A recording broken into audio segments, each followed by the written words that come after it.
നമുക്ക് ഈ വീഡിയോ കൂടെ ഡെസിക്കേറ്റഡ് കോക്കനട്ട് എങ്ങനെ തയ്യാറാക്കാൻ നോക്കാം. അത് നമുക്ക് സൂപ്പർ മാർക്കറ്റിലൊക്കെ വാങ്ങിക്കാൻ കിട്ടും. അതിന് പിന്നെ നല്ല വിലയാവും സാധാരണയിലും ഇട്ടിട്ട്. അപ്പോൾ നമുക്ക് വീട്ടിൽ തന്നെ ഈസി ആയിട്ട് 2 മിനിറ്റ് കൊണ്ട് നമുക്ക് ഡെസിക്കേറ്റഡ് കോക്കനട്ട് തയ്യാറാക്കാം. അപ്പോൾ നമുക്ക് പുഡിങ്ങിനും അതുപോലെ തന്നെ ഈ മിഠായികളൊക്കെ ഉണ്ടാക്കുമ്പോൾ ടോഫീസൊക്കെ ഉണ്ടാക്കുമ്പോൾ നമുക്ക് ഇത് വളരെ അത്യാവശ്യമുള്ളതാണ്. അധികം നമ്മൾ പുഡിങ്ങിനാണ് ഇത് ഉപയോഗിക്കുക. അപ്പോൾ അത് നമുക്ക് എങ്ങനെയാണ് ഉണ്ടാക്കുന്നത് എന്ന് നോക്കാം. ഇനി ഈ വീഡിയോയ്ക്ക് പോകാം. നമുക്ക് ഡെസിക്കേറ്റഡ് കോക്കനട്ട് തയ്യാറാക്കാൻ വേണ്ടി ഞാനൊരു നാളികേരം എടുത്തിട്ടുണ്ട്. ഇത് നമുക്ക് ഫ്രീസറിൽ ഒരു 5 മിനിറ്റ് വെക്കാം, അതിന് ശേഷം എടുക്കാം. ഫ്രീസറിൽ വെച്ചത് നാളികേരത്തിൽ നിന്ന് ഷെല്ല് ഇങ്ങനെ അടർന്ന് കിട്ടാൻ വേണ്ടിയിട്ടാണ് അത് വെച്ചത്. അപ്പോൾ ഇങ്ങനെ ഞാൻ ഫ്രീസറിൽ വെച്ച് എടുത്തിട്ടുണ്ട്. ഇതപ്പോൾ നമുക്ക് തല്ലി പൊട്ടിക്കാം. എന്നിട്ട് നമുക്ക് ഇതിലത്തെ ഷെല്ല് മാറ്റി നല്ല ക്ലിയർ ആയിട്ട് എടുക്കാം. ഇപ്പോൾ നാളികേരം നമ്മൾ ചേറ്റമെന്ന് ഇങ്ങനെ അടർത്തിയെടുത്തു കണ്ട. അപ്പോൾ ഇതുപോലത്തെ നല്ല കട്ടിയുള്ള തുണ്ടുണ്ട്. അപ്പോൾ നമ്മൾ വാങ്ങിക്കാനൊക്കെ പോകുമ്പോൾ നല്ല വൈറ്റ് കളറിലുള്ള ഡെസിക്കേറ്റഡ് കോക്കനട്ടാണ് കിട്ടുക. അപ്പോൾ നമുക്ക് ഇതിൻ്റെ ബാക്കിലത്തെ ഇത് കളയാം. നമുക്ക് അതിങ്ങനെ കത്തി കൊണ്ട് ഇതുപോലെ ചിരണ്ടി കളഞ്ഞ് വൃത്തിയാക്കി എടുക്കാം.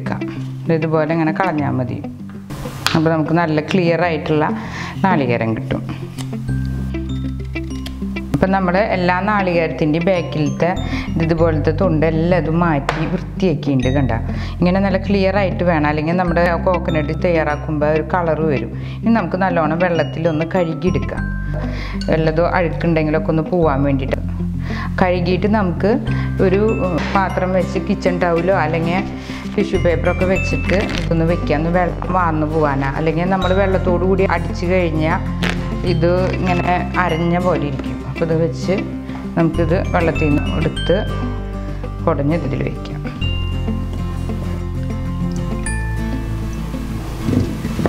ഒരു നാളികേരം കൊണ്ട് നമുക്ക് ഏകദേശം കപ്പ് ഡെസിക്കേറ്റഡ് കോക്കനട്ട് ഉണ്ടാക്കാൻ പറ്റും.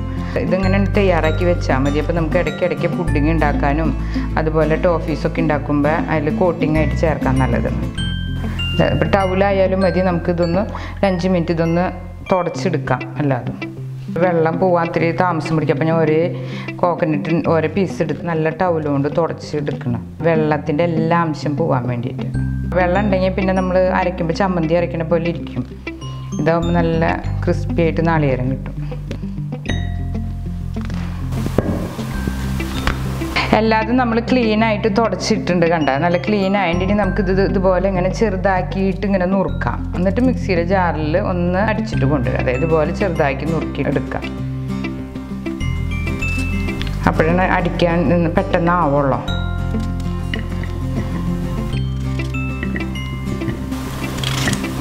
എല്ലാ നാളികേരം ഞാൻ ഇതുപോലെ ഇങ്ങനെ കണ്ട ചെറുതാക്കി ആക്കിയിട്ടുണ്ട്. ഇനി നമുക്ക് മിക്സിയുടെ ജാറിലിട്ടിട്ട് പകുതിയായിട്ട് അടിച്ചിട്ട് കൊണ്ടുവരാം. അപ്പം ഹൈ ഓപ്ഷനല്ല, ബാക്കിലത്തെ ഓപ്ഷനിൽ ഇട്ടിട്ട് തിരിക്കാൻ ശ്രദ്ധിക്കണം. ഒരു ട്രിപ്പ് നമ്മൾ അടിച്ചു കൊണ്ടുവന്നിട്ട് കണ്ട ഇതുപോലെ ഇങ്ങനെ കിട്ടും. അത് നമുക്ക് മാറ്റാം. ഇനി അടുത്ത ട്രിപ്പ് അടിച്ചിട്ട് കൊണ്ടുവരാം.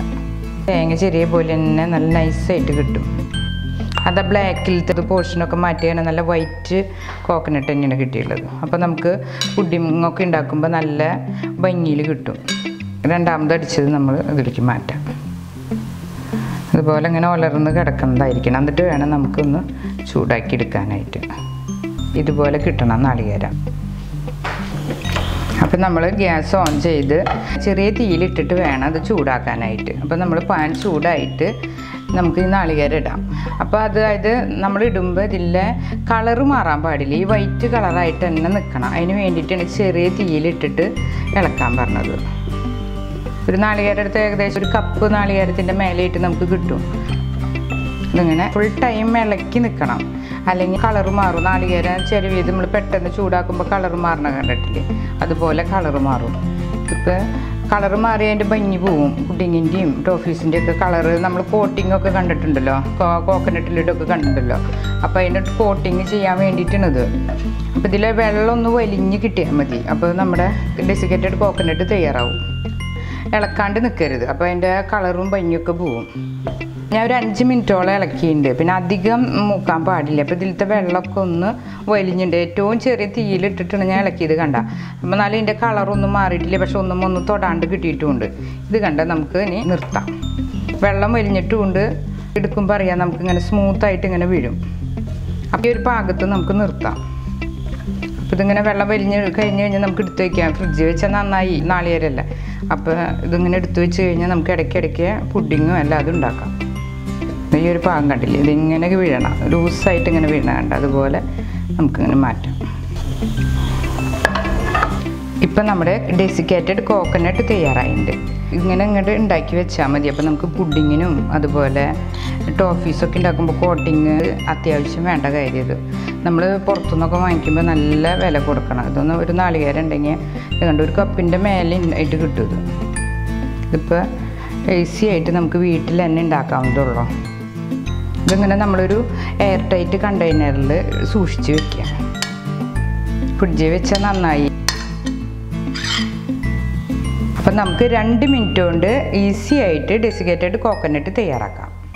ഇതുപോലുള്ള പാചക വീഡിയോകൾ ഇനിയും ലഭിക്കുന്നതിന് വേണ്ടി ഈ വീഡിയോയ്ക്ക് താഴെയുള്ള സബ്സ്ക്രൈബ് ബട്ടൺ ക്ലിക്ക് ചെയ്യുക. ഇഷ്ടപ്പെട്ടുവെങ്കിൽ ലൈക്ക് ചെയ്യുക, ഷെയർ ചെയ്യുക. കൂടുതൽ വീഡിയോകൾക്കായി യൂട്യൂബിൽ സർഗം കിച്ചൻ എന്ന് ടൈപ്പ് ചെയ്ത് സെർച്ച് ചെയ്യുക.